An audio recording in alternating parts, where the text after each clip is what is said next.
sideline on Saturday? It's good. It's good. Much different, obviously. Pros and cons. You can't see things as well, obviously, when you're right on field level. But I think the human connection, those kind of things, is much better. Kind of easier to solve problems when you can get the whole group together. Our coaches do a great job, but it's always better when you get a couple of different position groups. If there's things that are happening communication-wise between two groups, or run fits or pass fits, or whatever the case may be. So I enjoyed it, but I think there's definitely pros and cons to both. What were the discussions like, just making that decision? There wasn't really any discussions. I decided that I talked to the guys I talked to our leaders and our captains earlier in the week, and we had a discussion that doesn't need to leave those walls. And then on Friday, I just told the guys, it's a little too comfortable for me up there, right? Just like everybody. So it's time to get out of the comfort zone a little bit. I want to come down the field. I want to hunt with you guys. I want to be in the fight. I want to be able to tell you when you're doing a great job. I want to be able to tell you I love you and look you in the eyes. And I also want to look you in the eyes and tell you it's not good enough, or we need to get things fixed. And I want you to feel my urgency down there. Because like I said, our coaches do a great job making adjustments, but when they can get freed up to do those things, when I come down there and help with some other things that happen on the sideline. So which analysts or who's up there defensively in the booth, and how much are you relying on them? How important is their role now to tell you what they're seeing? Yeah, right now we've got BJ Mullins, DJ Killings, and Matt Fleischacker up there. It's a huge role for them. With the iPads now, the most important things that I used to do up there before the iPad was, make some notes, draw some pictures, have those guys draw for me, so then I can get the information to our coaches on the sideline, because they can't see it down there. Hey, here's the formation, here was the play, here's what happened, we need to fix it. Now it's all within a touch of a button. So like that piece isn't as important, but their job is still very, very important, because they have to tell me personnel's coming in the game that I can't see, and they're also relaying information to me, such as you've been calling this and this and this, they've been running this and this and this. It's more down and distance information. What have I been calling? All those kind of things that I normally would have right in front of me. But they did a great job with that. And then they're also now, instead of me having my sheet in front of me, they're giving me the reminders that I'm asking for. If it hits a certain field zone with a certain down and distance, give me these reminders. So they did a great job. You're facing one of the top running backs in the country. I know it's tough to stop him, but how do you attempt to contain Jeremiah Little? Yeah, I think we gotta fit the defense correctly, and we gotta tackle. That's easier said than done. I mean, I've talked to multiple people that have said, man, you think you got him fit up, and all of a sudden it's 2nd and 7 or 2nd and 3 instead of 2nd and 7. So I think the emphasis on tackling will be huge. It's getting to the point of the year where you can't do a ton of live tackling, especially with some of our guys that have played a ton of reps and are a little bit limited. But we've got to emphasis on body position. We've got to emphasis on there's nobody on our team that can tackle high. We have to target low. We have to try to take his motor out. We have to get multiple people to the ball. So it's going to be about effort. It's going to be about doing things the right way and proper leverage, I think, more than anything. You said you wanted to be on the field so you could tell them if it wasn't good enough, or tell them that you love them or whatever. What was it like to share that moment with Marion McCoy? It was great, man, and just the internet is what it is, right? And there's a lot of whatever discussion, right, on his crew. I know me and him talked about that. Maybe even he felt a little bit himself, and to just have him go out there and make that play, and then be able to celebrate with him, and once again tell him how proud I was of him, tell him I loved him, and we need to keep going, keep your foot on the gas right now. Like, that was really cool.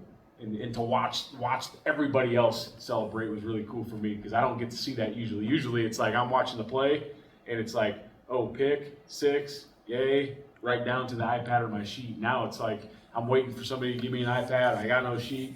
Now I'm just running around watching those guys celebrate and having fun with them. So it was pretty awesome. What's it been like watching the development of Bowen Phelps? Yeah, I mean, super proud of that guy. Asked him, in the off season to make the move to linebacker. He was a little uneasy, as he should be. Played a DB his whole life. But we thought the skill set was going to translate really well. You go from being a safety, now you move down a level where your movement skills and your speed are now elite for that second level, which I think really helps him. The thing I'm proudest of him about is the physicality he's been playing with, and he's learned Mike and Will. So he's done a really good job mentally, really good job with his physicality, and I think he probably likes being able to eat whatever he wants so he can put on a little extra weight right now. But super proud of him, man, and he works at it. He's watching film all the time. He's a great kid. How much, when he gets named Defensive Player of the Week, does that really kind of reinforce that, okay, yeah, you're doing the right things?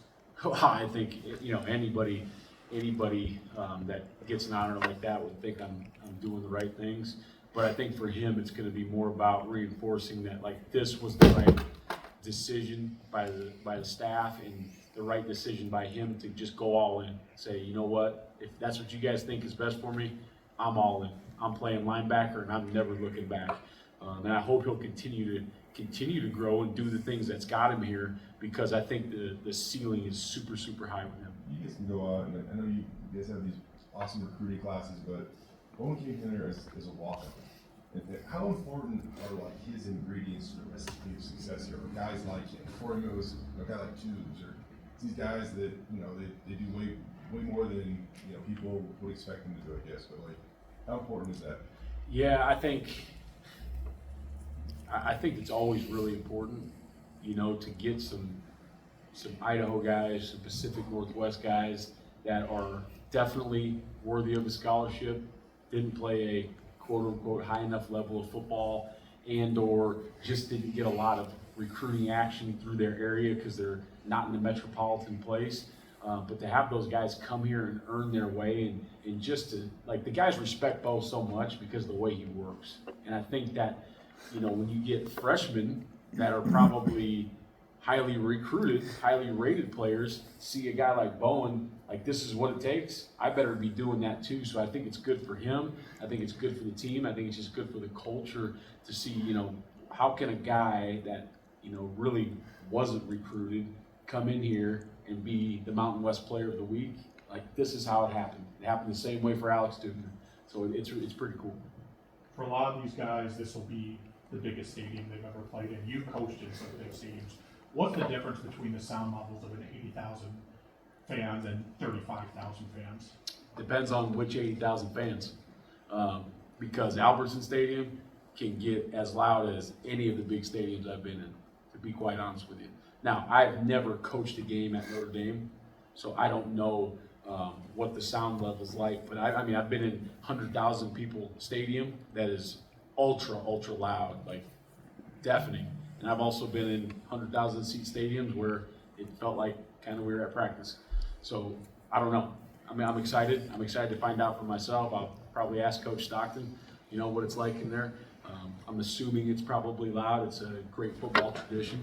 So I think we're gonna have to get ready for some pretty loud action. Good thing is when they're on offense, their crowd will probably be quiet, so it won't affect us too much. Playing at Oregon and playing Penn State last year and stuff, I mean, just to play some big time opponents and stuff, big stages, does that maybe make it a little easier for a good chunk of the roster that has played in a couple games like this?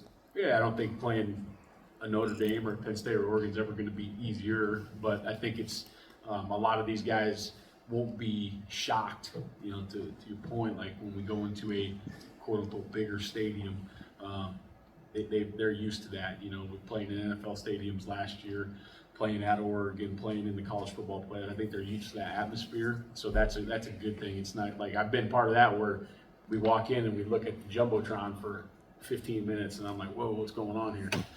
So I think they're ready for that kind of thing, but obviously, you got to get ready for a really, really good football team, college football playoffs contender also, so it's going to be fun. Every time I run into Jay, he just has like a steadiness, steadiness about him. What do you think of the way he's played so far this year? Yeah, he's played well. You know, helped him. I don't know. He had 1 or 2 sacks. You guys probably know, right? He had one, but he helped clean up another. Yeah, 1.5, we'll call it, right? So I think some of that production is going to start to come, and you know we're going to see some people that are going to throw the ball a little bit more than we have early in the year, or you know at least drop back pass a little bit more instead of some quick game. So I think his production will pick up, but he is very steady. He's steady with his work. He's steady with his attitude. He's always positive. He's a guy that's never too high and he's never too low, and I appreciate that about him. He's not one of those guys that's going to just like get all fired up just because we're playing Notre Dame, you know. And it's not going to be the other way just because we're at practice. He's always going to be right where he needs to be, and that's really good quality. With Jaden Mickey, I mean, how scary, I guess, was that for you to see what was going on there the other night? And just obviously with playing Notre Dame, I know Coach said he's in concussion protocol, but obviously I'm sure he'd give anything to try to be out there on Saturday. Yeah, I mean it was very scary, especially because we had got done on defense. I didn't see it. I turned around and saw somebody laying on the ground, and I was like, "Guys, who's on the ground?" And they're like, "Mick," and I was like, "Uh-oh." So when I walked out there, and the only thing I could relay to the people were, "Hey guys, he's got his eyes open. I just saw him squeeze his hands. I just saw him move his feet." But anytime they get the neck board out and those kind of things, it's really terrifying, for that young man, for his family. Now, obviously, I just saw him upstairs. He's already watching film. That's going to be up to the medical people whether he plays or not, but he's going to be ready to play the game whether he has the opportunity or not. So that guy's a warrior, man. He's done every job we've asked him to do. He's played a couple of really good games. I'm excited for the rest of his season. I hope he gets a chance to play in this one. Thanks, Coach. All right, guys.